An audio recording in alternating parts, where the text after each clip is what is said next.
পরিযায়ী মামলায় বড়সড় ধাক্কা কেন্দ্রের। পরিযায়ীদের বাংলাদেশে পাঠানোর সিদ্ধান্ত খারিজ।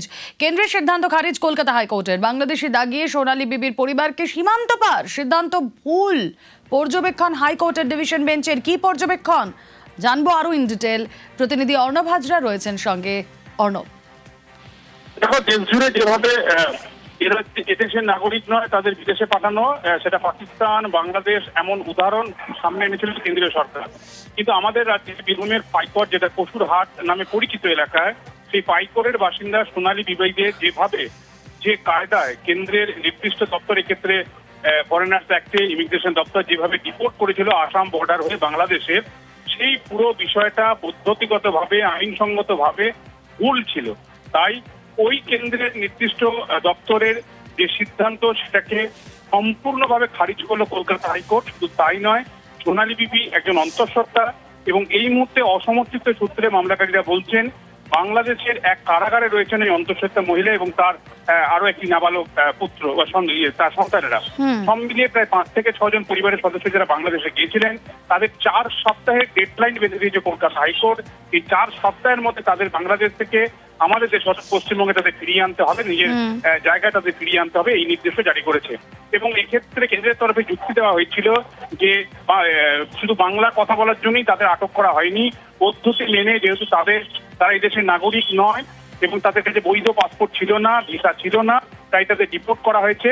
কিন্তু সেই যুক্তিও কার্যত আজ খণ্ডন করলো কলকাতা হাইকোর্ট। এবং কলকাতা হাইকোর্ট স্পষ্টভাবে জানালো, যেটা প্রথম দিন থেকে মামলা শুনানিতে বিচারপতি তপব্রত চক্রবর্তী কার্যত সমালোচনা করছেন কেন্দ্রের, যে 24শে তারিখে এক পরিবারকে আটক করা হলো এবং তার 48 ঘন্টার মধ্যে দ্রুততার সঙ্গে, ক্ষিপ্রতার সঙ্গে, আলোর গতিবেগে 48 ঘন্টার মধ্যে কিভাবে তাদের আসাম বর্ডার দিয়ে বাংলাদেশে ডিপোর্ট করা হলো বা বিতরণ করা হলো, এই পুরো পদ্ধতিটাই ভুল করা। তাই সেটাকে বাতিল করে তাদের 4 সপ্তাহের মধ্যে দেশে ফেরানোর নির্দেশ দিল কলকাতা হাইকোর্ট।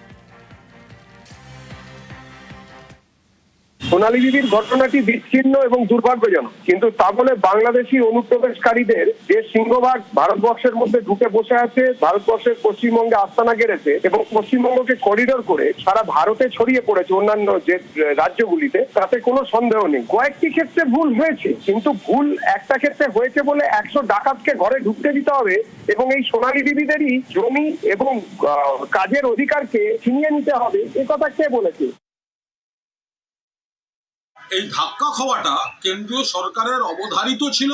বাংলা ভাষা বললেই বাংলাদেশি বলে দাগিয়ে দেওয়া, ফেরত পাঠিয়ে দেওয়া। এই যে সোনালী বিবি অন্তঃসত্ত্বা মহিলা, তাকে বাংলাদেশি বলে বাংলাদেশে পাঠিয়ে দিয়েছে। এই ধরনের ঘটনা, হ্যারাসমেন্ট, বিজেপি শাসিত রাজ্যগুলোতে হ্যারাসমেন্ট ওরা ধারাবাহিক ভাবে করে চলেছে। ওরা বাংলার বন্ধু নয়, বাঙালির বন্ধু নয়, বাংলা ভাষার বন্ধু নয়। এটা চিনে নেওয়া দরকার।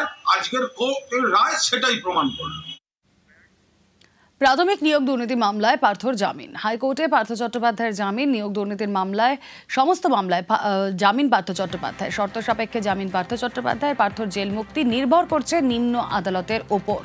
কথা বলবো, অর্ণব হাজরা রয়েছেন আমাদের সঙ্গে। অর্ণব, হাইকোর্টে পার্থ চট্টোপাধ্যায়ের জামিন হলেও যে প্রশ্নটা ঘুরপাক খাচ্ছে, তাহলে কি জেল মুক্তিও আসন্ন? তবে জেল মুক্তিও আসন্ন, এটা এক প্রকার নিশ্চিত। তবে সেক্ষেত্রে কয়েকটি শর্ত রয়েছে, যে শর্ত 18ই আগস্ট দেশের শীর্ষ আদালত দিয়েছিল। সেক্ষেত্রে মূল এসএসসি নিয়োগ দুর্নীতি মামলার ইতিমধ্যে যেগুলো গুরুত্বপূর্ণ যে সাক্ষ্যগুলি রয়েছে, সেই সাক্ষ্য গ্রহণ পর্বটা সম্পূর্ণ করতে হবে, যার তালিকা ইতিমধ্যে সিবিআই আদালতে জমা করেছিল। আমরা এজেন্সি ইতিমধ্যে 8 জনের নামও জানিয়েছিল, তার মধ্যে 3 জনের সাক্ষ্য হয়ে গিয়েছিল। বাকি 5 জনের সাক্ষ্য যত দ্রুত সম্ভব হবে তত দ্রুত জেল মুক্তি পাকাপাকি ভাবে ঘটবে পার্থ চট্টোপাধ্যায়। তবে গত 3 বছর 3 মাস তিনি 2022-এর জুলাই মাস থেকে তিনি জেলবন্দি, কখনো কাস্টডিতে এজেন্সি, কখনো জেলে কাটিয়েছেন। এই প্রথম তিনি সম্ভবত কিছুটা হলেও স্বস্তি পেলেন, কারণ সমস্ত নিয়োগ দুর্নীতি মামলা, সেটা সিবিআই হোক, ইডি হোক, তিনি জামিন পেলেন আদালত থেকে, সেটা কখনো সুপ্রিম কোর্ট, কখনো কলকাতা হাইকোর্ট বা কখনো নিম্ন আদালত থেকে। সব মিলিয়ে জামিন সব মামলায় হলেও জেল মুক্তিটা 18ই আগস্টে সুপ্রিম কোর্টের বেঁধে দেওয়া শর্ত মেনে আরো কিছুদিন দেখা অপেক্ষা করতে হবে। বেশ। আর এই নিয়ে ইতিমধ্যেই কিন্তু শুরু হয়ে গিয়েছে রাজনৈতিক চাপানোতরণ।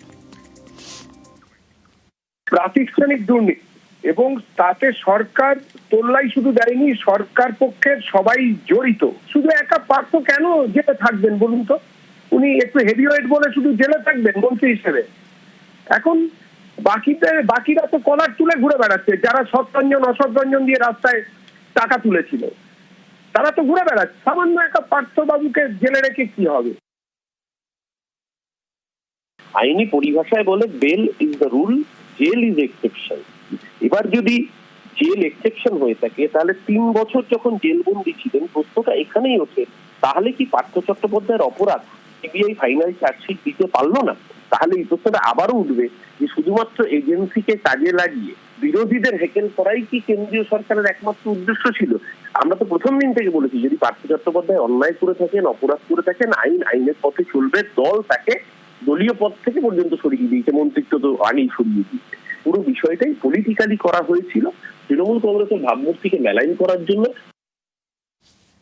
সরকার দল এরা পরিকল্পনা করে দুর্নীতি করেছেন, সুতরাং এরা এখন ওই সব তত্ত্ব খাড়া করে বাঁচতে পারবেন না।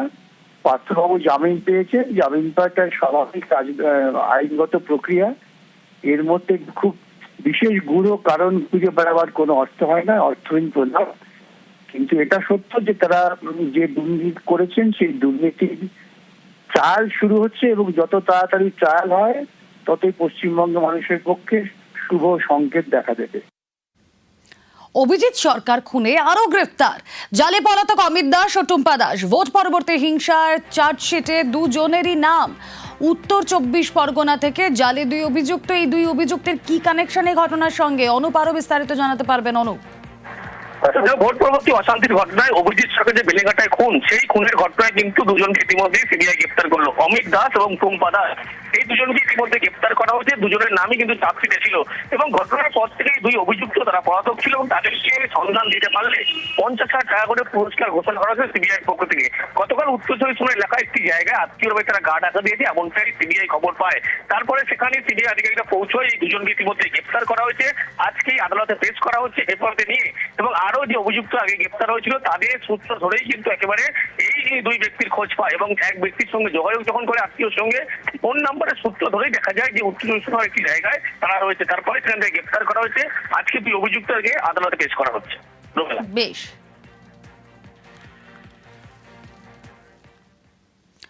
রাতে ওয়াটার প্ল্যান্টে দুষ্কৃতী হামলা, ফিল্টার ভেঙে পালালো দুষ্কৃতীরা। দেগঙ্গার চৌরাসির কর্মকার পাড়ার উত্তেজনা।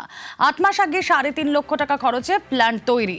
কথা বলবো, জিয়াউল আলম রয়েছেন সঙ্গে। জিয়াউল, দেখো, দেগঙ্গার একেবারে কর্মকার পাড়ায় সেখানে দেখা যাচ্ছে 3.5 লক্ষ টাকা ব্যয়ে ওয়াটার ট্রিটমেন্ট প্ল্যান্টের জন্য সেখানে একটি পানীয় জলের কল বসানো হয়েছিল।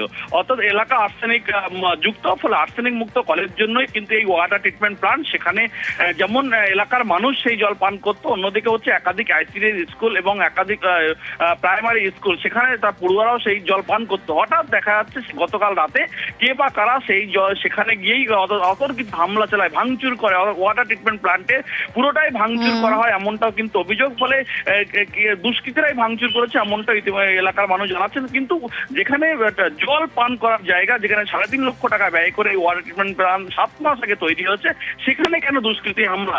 ইতিমধ্যেই কিন্তু দেগঙ্গা থানায় লিখিত অভিযোগ দায়ের হয়েছে। অভিযোগ খতিয়ে দেখছে দেগঙ্গা থানার পুলিশ। বেশ। জল বেরোচ্ছিল, স্কুলে রান্না টান্না হচ্ছিল, এখন শুনেছি জলটা নাকি খাওয়া যাচ্ছিল না, এরকম একটু শুনছিলাম। অসুবিধা কি ছিল? সকালবেলা উঠে আমরা শুনলাম যে এরকম কলটা ভেঙে দিয়ে গেছে। তো এসে দেখলাম এই কল ভাঙা আছে, এখানে দেখছি একটা ঘড়ি পড়ে আছে। কি উদ্দেশ্যও তো কিছু বোঝা যাচ্ছে না এদের, যে কি চিন্তা ভাবনা যে একটা পাড়ার মধ্যে রান্না হয়, এখানে স্কুলে ভাঙাটা তো মোটেই উচিত হয়নি। এটা সকালে ঘুম ভাঙার পরে খবরটা কানে এলো, তারপরে প্রধানকে নিয়ে আমরা সরেজমিনে দেখতে এলাম। দেখতে এসে দেখলাম যে সরকারি সম্পত্তিতে কে বা কারা দুষ্কৃতীরা রাতে অন্ধকারে এটাকে ক্ষয়ক্ষতি করেছে। বিষয়টা নিয়ে আমরা বিডিও স্যারের সাথে ওভার টেলিফোনে কথা বললাম, আইসি সাহেবকে ফোন করেছিলাম। আমরা বিষয়টা নিয়ে আমাদের ঊর্ধ্বতন কর্তৃপক্ষকে জানিয়েছি। পঞ্চায়েতের পক্ষ থেকে যেটুকু সরকারি সম্পত্তিতে আঘাত করার জন্য, সম্পত্তি নষ্ট করার জন্য, তার বিরুদ্ধে যেটুকু ব্যবস্থা নেওয়ার আমরা সেটা আমাদের পঞ্চায়েতের পক্ষ থেকে নেব।